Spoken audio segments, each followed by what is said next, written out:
What's going on, everybody? King of Dragons 5000 here, coming at you with another figure review. Today we'll be having a look at the Hasbro Marvel Legends 2-pack Marvel Silk and Dr. Octopus.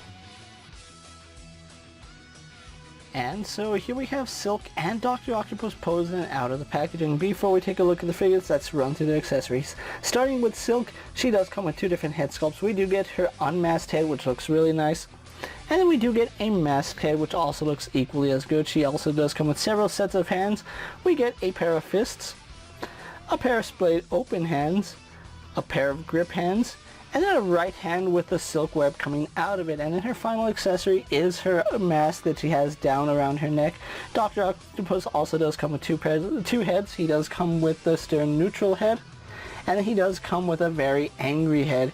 He also gets two pairs of hands. We get a pair of fists, we get a pair of style pose hands, and then of course we do get his tentacles, which do peg onto his back. Other than that, these guys don't really come with any other accessories. So with that out of the way, let's have a closer look at Silk and Dr. Octopus. And so here we have Dr. Octopus, and I have to say, really liking this version of Dr. Ock. Now, this is essentially the exact same figure we got in the past. I forgot what wave it was. I think Prowler was part of that wave too. It wasn't the Lizard, was it? No, it wasn't the Lizard, it was someone else. I don't remember the wave, but Dr. Ock here does look really nice. Now, I'm not a fan of his neutral head, to be quite honest. If anything, it's giving me lunch lady vibes. He looks like he is the grotesque lady feeding elementary school lunches, and I honestly prefer this more angry head. I think this suits the character a little bit better. This doesn't look too spectacular. Now, one thing I do like about this figure is that it actually uses brighter greens than what we got with the original Dr. Octopus. Here you can see he has a more muted color palette, and then he also has green glasses. This one, he has a more vibrant, more saturated color scheme, and then he has blue glasses, which I do like that.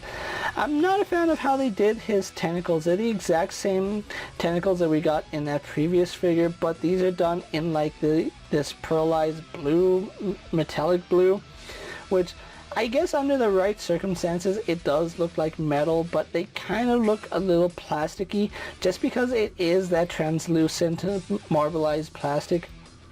It does look good from some areas, but then when you actually take a good look at it, you can see the marbleization, you can see the translucency in the plastic, and it does kind of take away from the figure. If these were a darker, more painted silver, I think I'd like it a little bit better.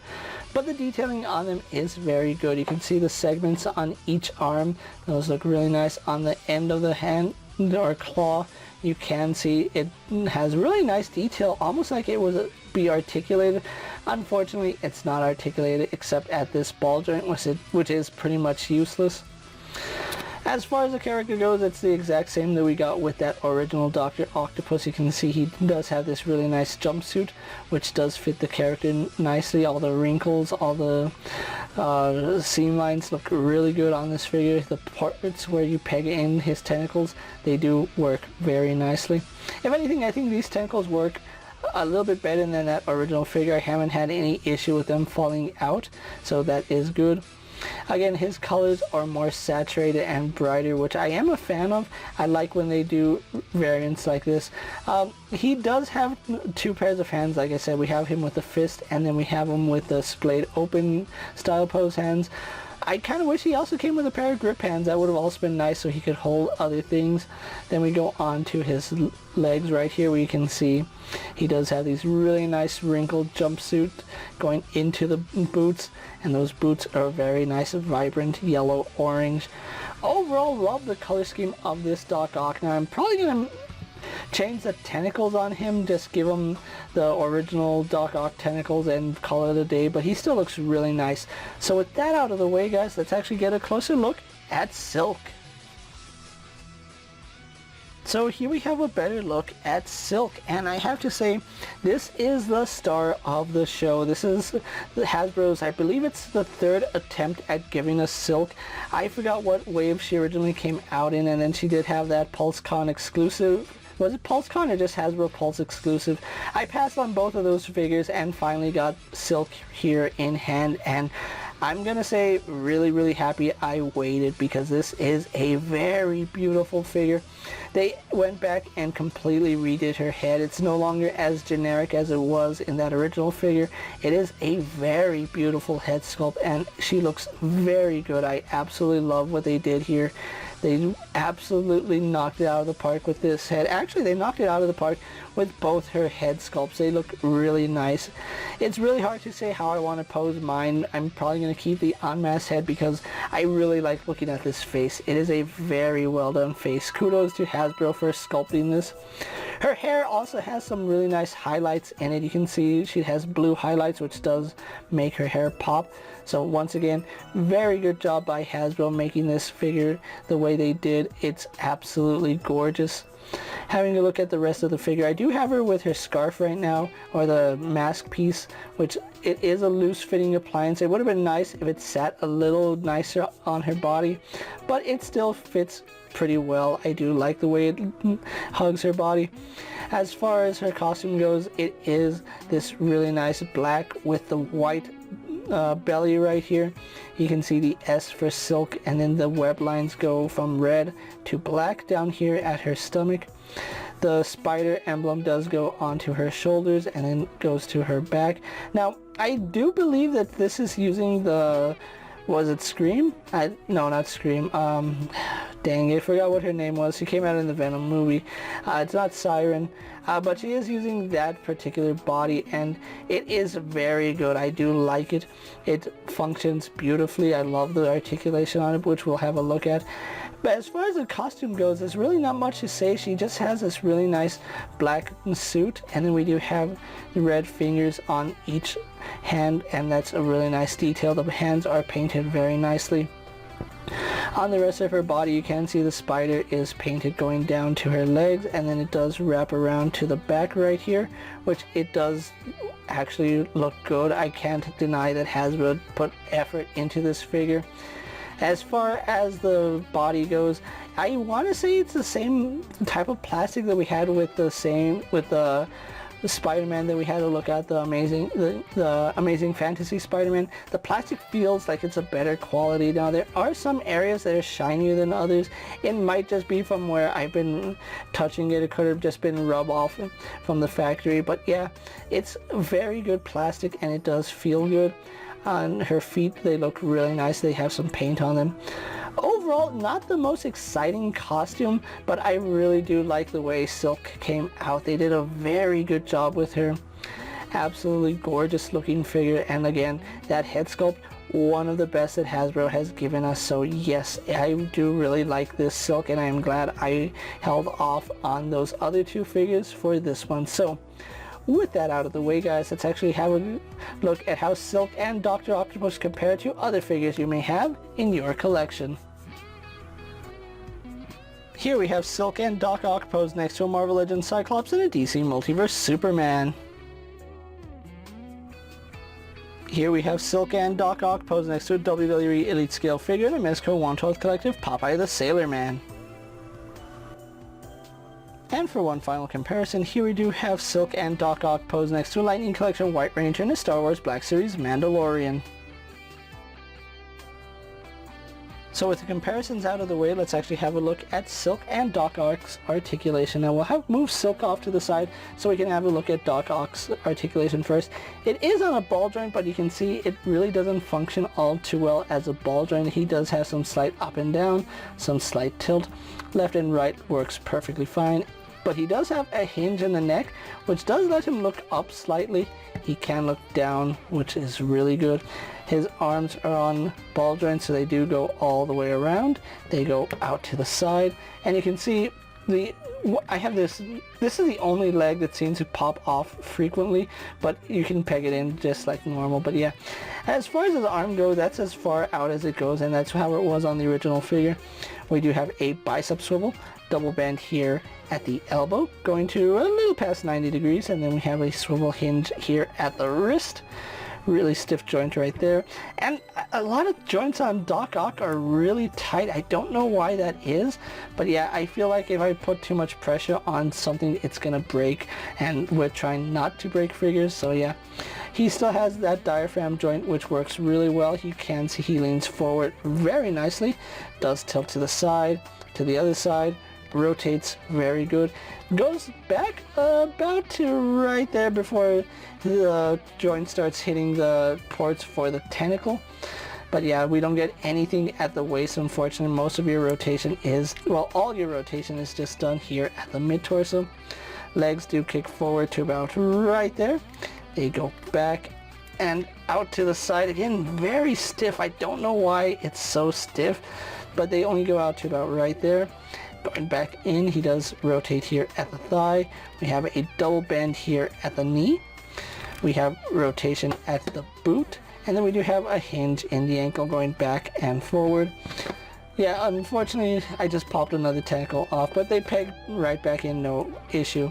So yeah, really nice articulation on Doc Ock. It's something we have seen before.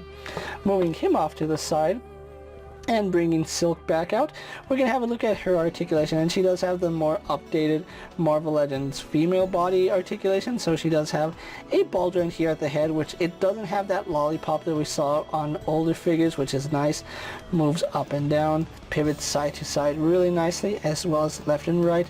She can look down about that far on her hinge, and then going back to about right there. If you don't have the scarf, it goes back a little bit further, but yeah, really good range there. Arms do go all the way around, no problem. They do go out to the side. We have a bicep swivel, which works perfectly fine. Double bend here at the elbow, a little bit stiff, but it does end up moving, which is really good. We have a swivel hinge at the wrist, and that works perfectly fine. This is the only part of articulation I think Hasbro needs to work on their female figures, because leaning back, she leans back quite a bit, but going forward, yeah, very little movement going forward, and there's no other point of articulation that could move. A reverse ab hinge would have worked really nice here on this figure, but yeah. Moving on, she does kick about that high, which is pretty good. Goes back there, doesn't go too far back because of her nicely sculpted features right there. Going out to the side, very nice outward movement. She has a thigh swivel, double joint in the knee, going back to about right there. Able to kick her own behind, which is really nice. It does have a hinge in the ankle as well as it going forward. Could go further a little bit more, but that's perfectly acceptable. And then we have forward-facing pin for rocker ankle. So overall, Silk and Doc Ock are really nice figures to have in your collection, especially if you missed out on their previous releases. I think these are very nice updates to the characters. So with that out of the way, let's actually get them posed for my final thoughts, and then we'll wrap up this review. And so here we have the Marvel Legends Silk and Doc Ock pose for my final thoughts, and overall this is a really nice 2-pack, especially if you missed out on the original 2 figures. I really do think Hasbro stepped up their game with Silk. The fact that we now have double jointed elbows and pinless joints does make the figure look really nice, and I have to give Hasbro credit on that head sculpt. It is a very beautiful head sculpt for Silk. I think they really outdid themselves. Silk no longer looks like a generic woman that has her eyes too far apart. She actually looks like an actual human being, so I really do like that. As far as Dr. Octopus goes, I really did like the first time we got this figure, and I still like it with this rendition. I kind of like the coloration on him a little bit better, with the exception of the tentacles. I think the original Dr. Ock that we had a look at had better coloration on his tentacles. I'm not really a fan of these light blue, metallic, translucent tentacles.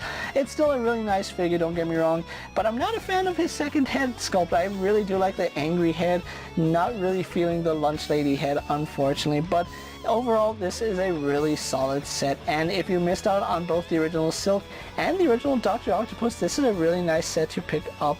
If you already have both those figures, I still recommend you pick this set up because Silk is a very good figure, and Dr. Octopus I think looks better in these brighter colors. Now, the one downside to this set is the price. The cost of this set comes out to $60 after taxes, which is insane. That's a lot of money to be spending on action figures, considering that it's like 30 and 30. Hasbro really overcharged for these figures.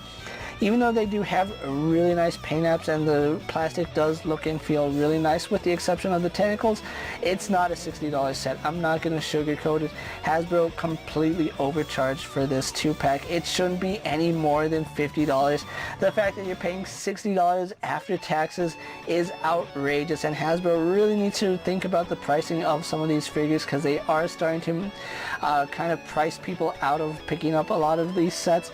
I really wanted the set for Silk because I didn't have a Silk in my collection and I could do with or without Dr. Ock, but I do like the way it came out. So if you are really looking forward to a new Silk and Dr. Ock, this set is for you. But if you had to pick up just one of these figures, I would go to eBay or secondhand market for the figure you really want, because chances are you already have a Dr. Octopus and you just need the updated Silk.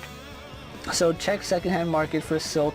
$60 is a lot of money to spend for 2 action figures that aren't really worth $60. So yeah, Hasbro unfortunately is starting to price people out of collecting, which is a shame because some of their figures are starting to look so much better. It just sucks that they are pricing this out and making us not pick up as many as we used to. With that being said, guys, I'm KingofDragons 5000. Don't forget to like this video, leave a comment, subscribe to my channel. Go ahead and check out all my other action figure reviews as well as all my other Marvel Legend videos. Hopefully you find them informative. As always, if there's a figure you would like to see me review, let me know down in the comments, and if it's in my collection, I'll gladly have a look at it. While you're at it, check out my Instagram account for new and exciting action figure photos, and as always, ring that bell to be notified anytime I upload a video. Until next time, guys, I'll see you later. Take care, everyone.